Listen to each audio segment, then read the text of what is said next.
Vamos então começar a falar acerca do romantismo. É importantíssimo, cai bastante em prova. Temos de saber, tá? Temos de saber, não há outra alternativa. Show? O romantismo foi um movimento artístico que surgiu na Europa no século XVIII e durou até meados do século XIX. Tal qual o barroco, influenciou a literatura, a pintura, a música e a arquitetura. Quer dizer, não foi um movimento estritamente literário, exclusivamente literário. Não. Foi um movimento, digamos assim, que influenciou toda uma geração, tá? Na verdade, até mais de uma, porque durou cerca de 100 anos, mais ou menos, talvez um pouco mais, ok? E teve grande influência não só na Europa, como também na América Portuguesa e na América Espanhola. Show? Vamos lá. Conforme eu falei antes, quando surge um movimento literário ou cultural, de maneira geral, artístico, ele tende a negar o seu predecessor. Ele tende a negar o movimento vigente, ok? Então, da mesma forma que o arcadismo nega o exagero, a religiosidade, as metáforas, a linguagem rebuscada, o dualismo barroco, o romantismo vai trazer de volta algumas características, né, que eram de escolas anteriores, ok? Vai resgatar elementos anteriores. Show? Beleza? Então vamos lá, devagarzinho, analisá-lo com calma. Ele é oposto ao classicismo, ao racionalismo e ao iluminismo. Perdão. Esse movimento chegou ao Brasil no final do século XVIII. Show? Tá, e daí? E daí que o romantismo se manifesta nos primeiros anos do século XIX, com destaque para a poesia ultrarromântica de Lord Byron e para o romance histórico Ivanhoé, de Walter Scott. Isso aí são detalhes que você não precisa saber para essa. Olha que interessante, o romance, contudo, já era utilizado bem antes, lá atrás, no Império Romano, cuja palavra romano era aplicada para designar as línguas usadas pelos povos sob o seu domínio. Tais idiomas eram, na verdade, uma forma popular do latim. Então, romantismo, romance, vem de romano, que vem de Roma, beleza? As composições de cunho popular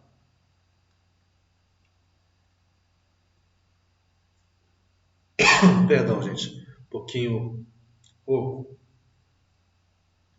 e folclórico escritas em latim vulgar, em prosa ou em verso, e que relatavam fantasias e aventuras, também eram chamadas de romance. Porém, no final do século XVIII, que ele tomou o sentido atual, após passar pelas reformas de romance de cavalaria, romance sentimental, romance pastoral na Europa. Ele pode ser considerado o sucessor da epopeia. Ok? Beleza? Show! O que você tem de saber para a prova da ESA, principalmente, né?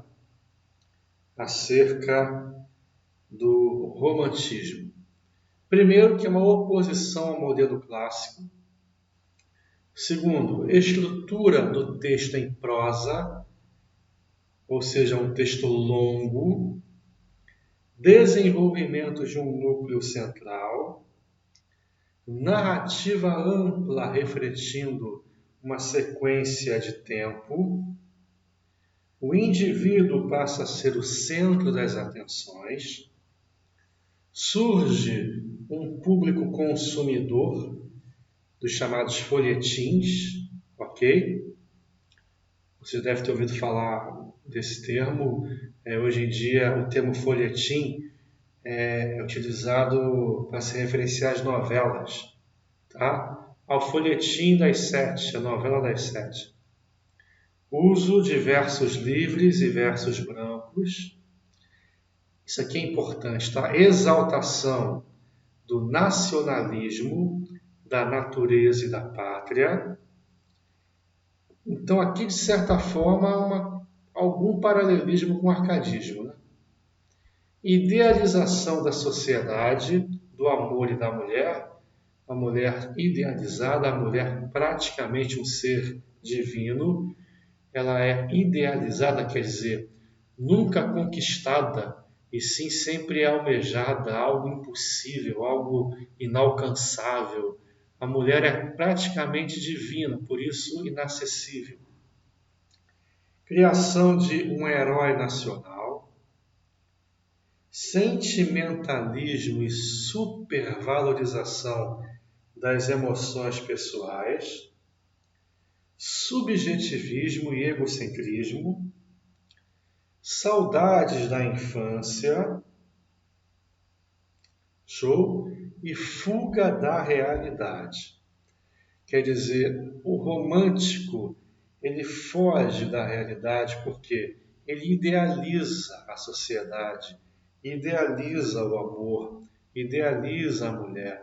Então é tudo ideal, tudo inalcançável, é tudo colocado em um pedestal, tudo inatingível, intangível. Então é uma fuga da realidade. O cara meio que viaja, o cara meio que vai para uma outra dimensão, imaginando como seria uma sociedade perfeita. O que seria o amor ideal, o amor perfeito, a mulher ideal, certo? E, em paralelo, o herói nacional, né? O herói que salva o país, sentimentalismo, ao contrário do racionalismo arcade, né? Show? Supervalorização das emoções pessoais, subjetivismo e egocentrismo, quer dizer, tudo em contraste com o arcadismo. Subjetivismo versus o objetivismo arcade, egocentrismo, quer dizer, o cara é narcisista, o cara coloca a si mesmo como centro de tudo, tá bom? Etc.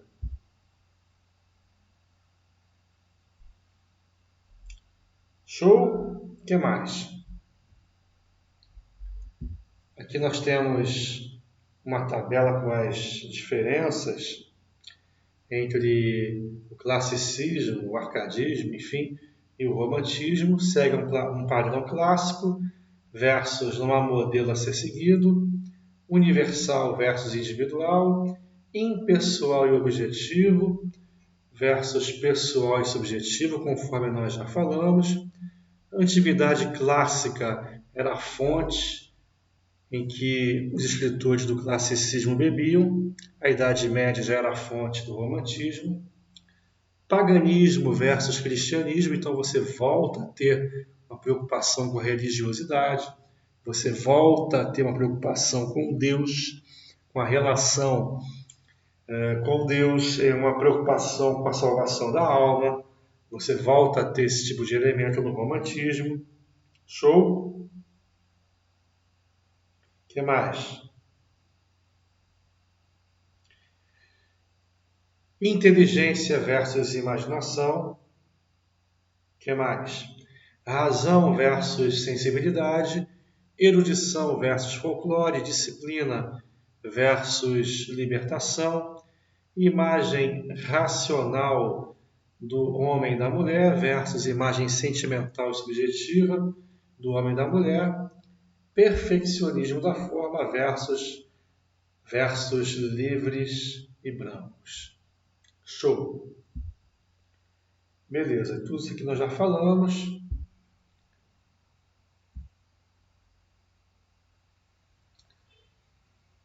Os românticos pregam o nacionalismo e incentivam a exaltação da natureza pátria, o retorno ao passado histórico e na criação do chamado herói nacional, como nas epopeias antigas. Né?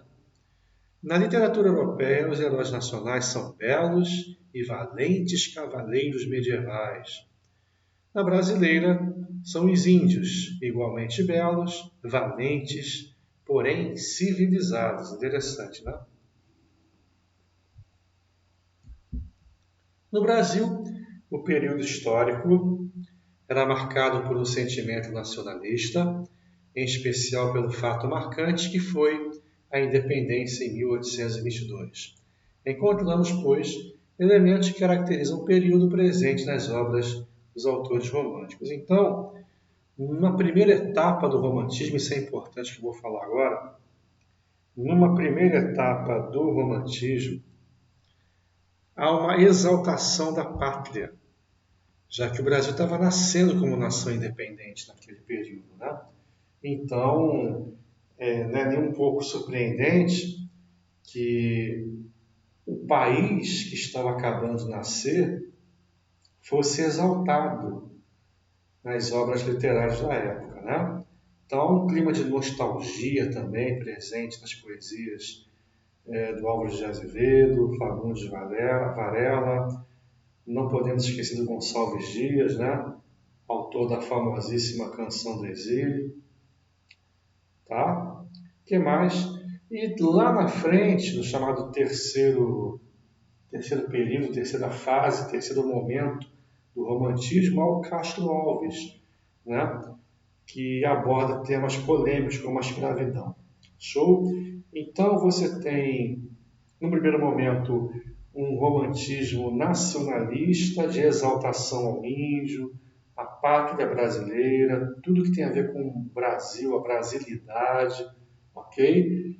Numa segunda etapa você tem a geração mal do século, ultra romântica, né? Aquela geração que literalmente morre de amor, aqueles romances que nunca dão certo, né?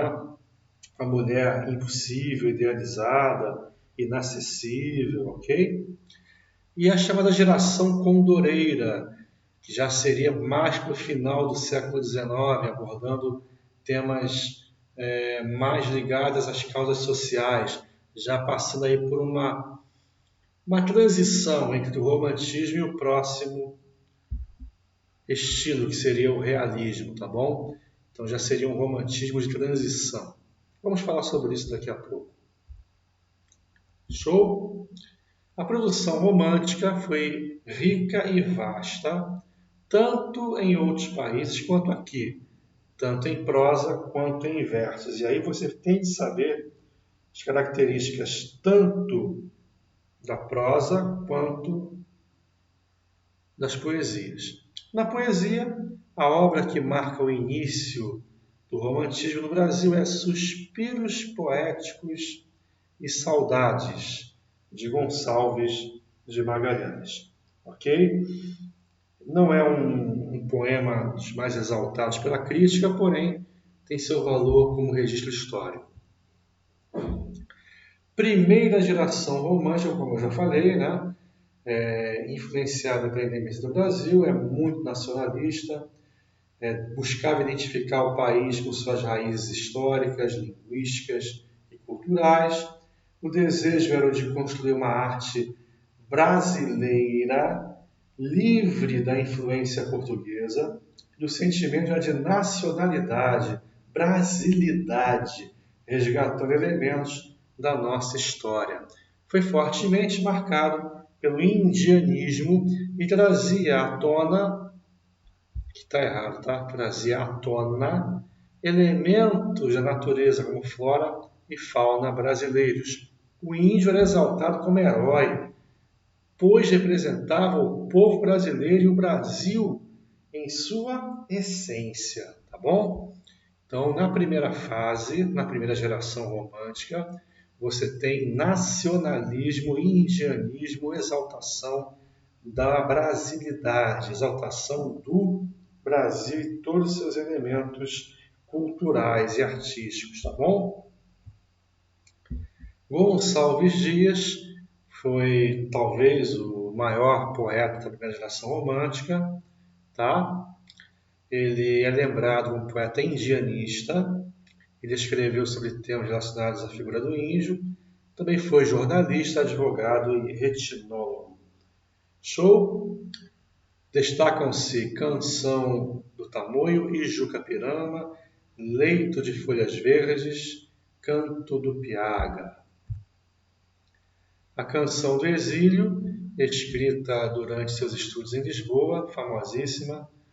Minha terra tem palmeiras, onde canta o sabiá, se não há como se não vê, mas se não vê como se não há, não é isso?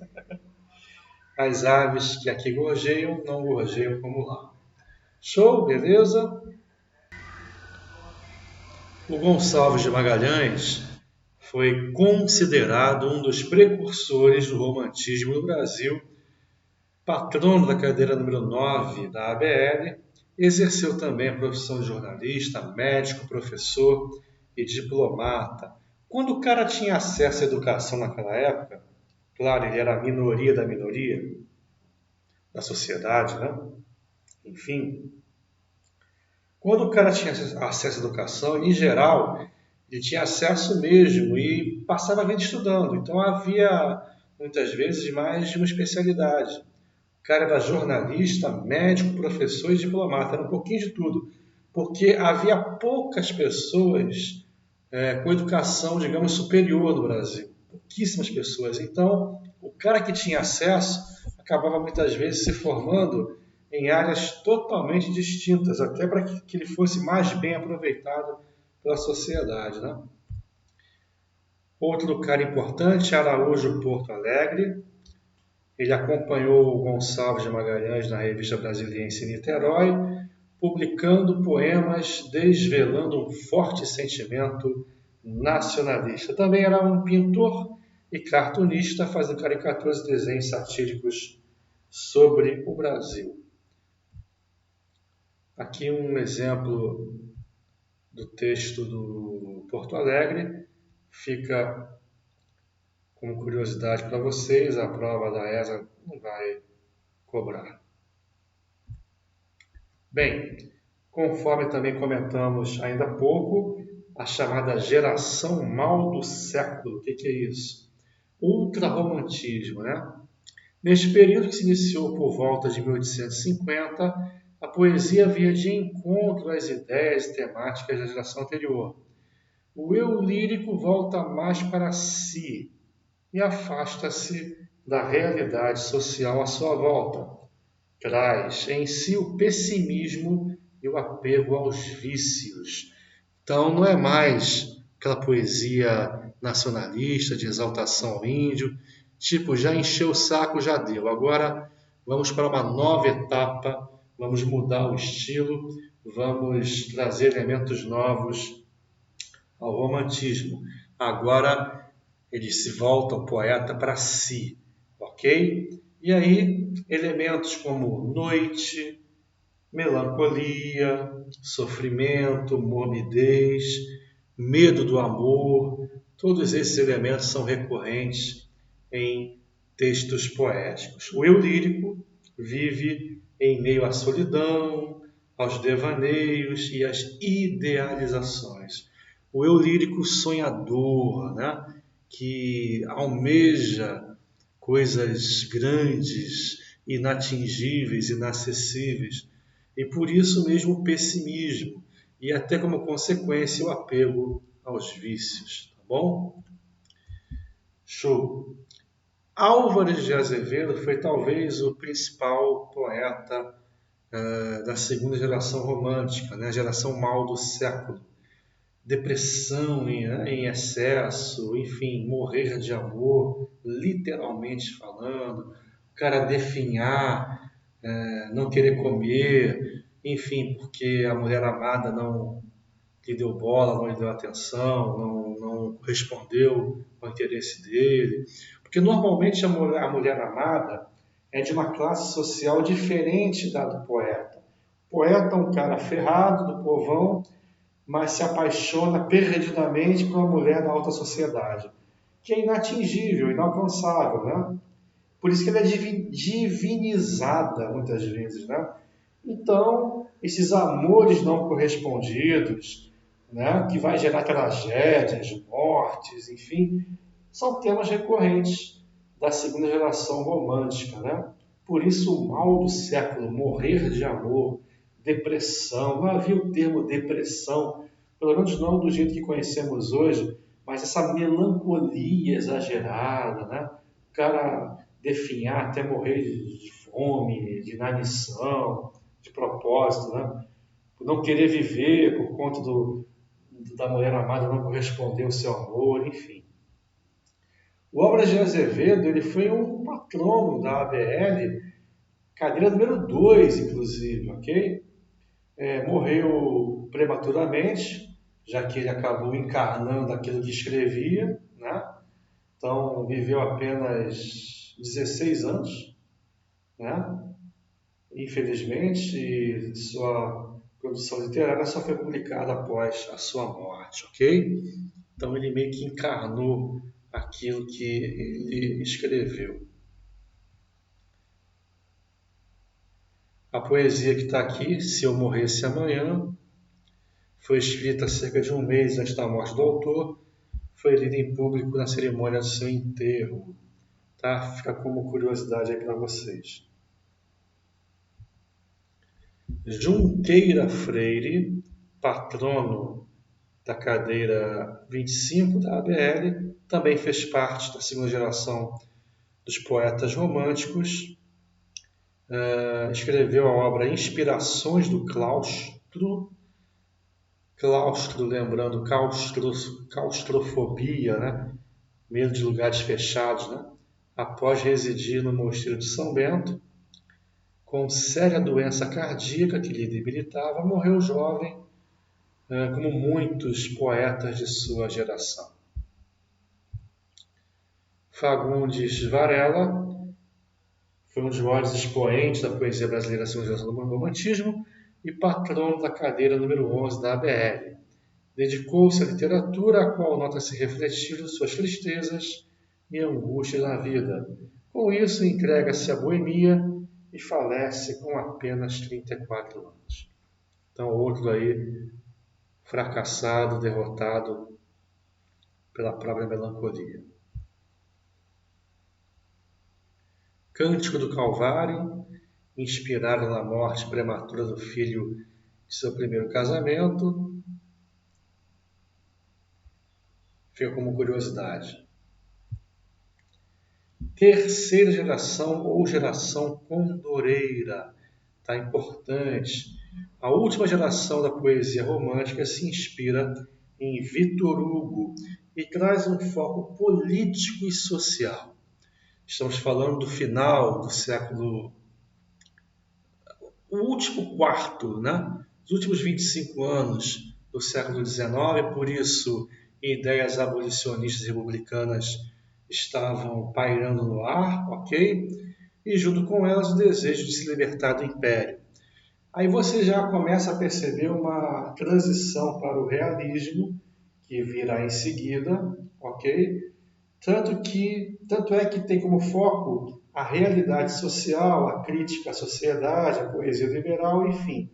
Era o final do movimento romântico do Brasil. O condoreirismo se refere, nos remete à figura do condor, uma ave que tinha voo alto, assim como os poetas românticos faziam em busca de defender seus ideais libertários. Show? Tranquilo? Beleza? Castro Alves foi um dos últimos grandes poetas do nosso romantismo, representa na evolução da poesia brasileira um momento de maturidade e transição. Por que maturidade? Porque volta o poeta a se preocupar com o mundo à sua volta e não consigo mesmo, né?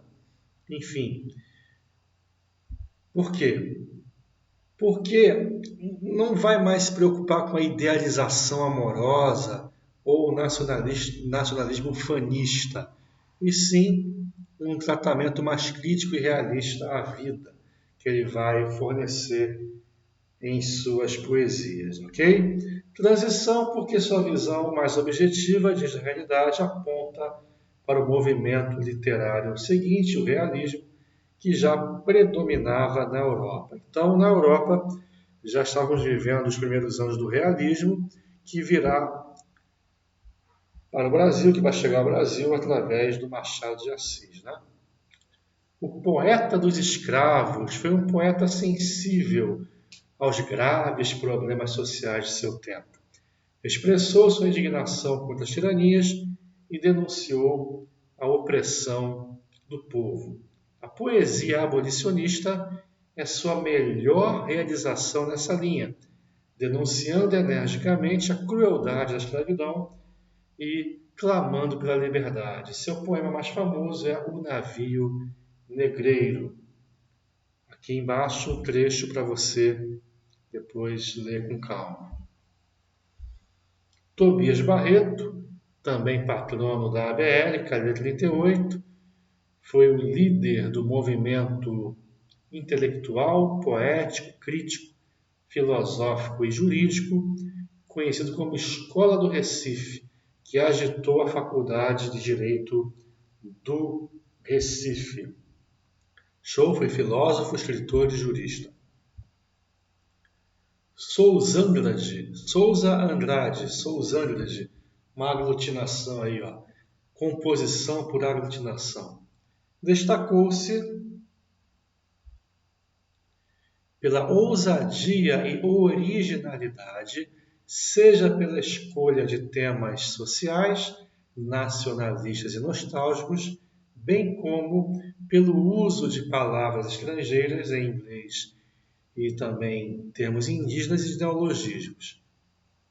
A obra de Souzangrade, após anos do esquecimento, passou a ser analisada a partir dos anos 50 do século XX. Show? Beleza. Não é dos mais importantes, não. Tá? O mais importante na terceira geração, Castro Alves. Tá? Ele que provavelmente vai ser citado pela prova. Temos também a prosa romântica, não apenas a poesia, como também a prosa. Houve tendências, tal qual na poesia. Romance urbano, que se ligava à vida social, principalmente no Rio de Janeiro, descrevendo os tipos humanos encontrados naquela sociedade, e o romance regionalista, também chamado de sertanejo, demonstrava a atração pelo pitoresco e tinha como principal característica a retratação da vida no interior do Brasil, seus hábitos, seu modo de falar, etc. Show? Romance histórico tratou-se de uma revalorização do passado, trazendo ao romance personagens da nossa história, retratando-os de modo nacionalista. Tem a ver com a primeira geração. Romance indianista também tem a ver com a primeira geração. Por fim, porém não menos importante, ao romance indianista, que teve como maior representante José de Alencar e como característica a idealização do índio como herói brasileiro, nobre e valente. Joaquim Manuel de Macedo é considerado um dos fundadores do romance do Brasil, com sua obra intitulada A Moreninha, publicada em 1844. Esse romance foi caracterizado como a primeira obra da literatura brasileira, uma vez que enfocou no retrato dos hábitos da burguesia carioca. Ademais, foi um dos principais responsáveis pela criação do teatro no Brasil. Segundo ele, o teatro é a mais extensa e concorrida escola da boa ou má educação do povo. Show! Importante esse cara, hein? Joaquim Manuel de Macedo. Virou novela em 1970. Aliás, Teve 2 adaptações para o cinema, em 1915 e 70, e 2 para a televisão, em 65 e 75. Show? Beleza, os detalhes da obra vão ficar como curiosidade para vocês. M.A.A. Manuel Antônio de Almeida, um homem à frente de seu tempo. A despeito de pertencerem a um estilo romântico, possuem tendências realistas, repletas de humor, sarcasmo, assinalados por uma linguagem coloquial, direta e descompromissada. Escreveu um único livro, porém muito importante, famoso, Memórias de um Sargento de Milícias, e uma peça teatral intitulada Dois Amores, em 1861. Então ele já estava se antevendo à próxima era literária, que seria o realismo, né? Show! José de Alencar foi jornalista, crítico, advogado, dramaturgo e político. A despeito de ter morrido com apenas 48 anos, foi um ávido escritor e dono de uma vasta obra. Escreveu romances urbanos, indianistas, regionalistas históricos, crônicas, críticas e peças teatrais. Suas obras foram marcadas, em sua maioria, por temáticas voltadas para o nacionalismo, a história e a cultura popular brasileira. Foi um grande inovador da língua portuguesa e valorizou uma linguagem mais nacional, um português abrasileirado, não português propriamente dito.